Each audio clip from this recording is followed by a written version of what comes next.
13 সালে গিয়েছিলাম আপনার মাদ্রাজ ইউনিভার্সিটি, ভারতের দক্ষিণ প্রদেশ মাদ্রাজ ইউনিভার্সিটি ডিবেট কম্পিটিশন অংশগ্রহণ করার জন্য। সেখানে আমরা প্রায় 12 দিন ছিলাম।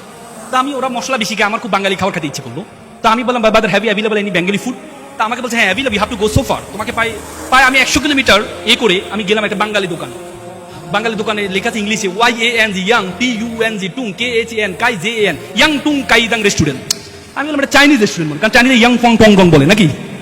ভিতরে যাওয়ার পরে ম্যানেজার বলতে ভাইয়া ভালো আছেন নি? আমি ব্রাদার ইউ ফ্রম? কাই তো নোয়াখালীর মানুষ। আমি মানলাম নোয়াখালীর, কিন্তু নাম দিলেন চাইনিজ কেন? তো কে বলছে এটা চাইনিজ? এটা তো ইয়াং তুন খাই যান, মানে এখান থেকে খেয়ে যান। বলে না ইয়াং তুন খাই যান আনাকায় হুতি যান। তাহলে আপনি এভাবে লিখলেন কেন? বলছে ভাই বাইরের মানুষ তো মনে করে এটা চাইনিজ রেস্টুরেন্ট, বিদেশি রেস্টুরেন্ট, আর বাঙালি তো ভিতরে ঢুকলেই বুঝতে পারে নোয়াখালী রেস্টুরেন্ট। দুই ধরনের কাস্টমার পাই, এই জন্য এভাবে লিখছি। তখন আমি বুঝতে পারছিলাম নোয়াখালী মানুষের অবস্থা কি। কে নোয়াখালীর আছেন দেখি? কে নোয়াখালী? আপনার প্রশ্ন করলাম আপনাদের।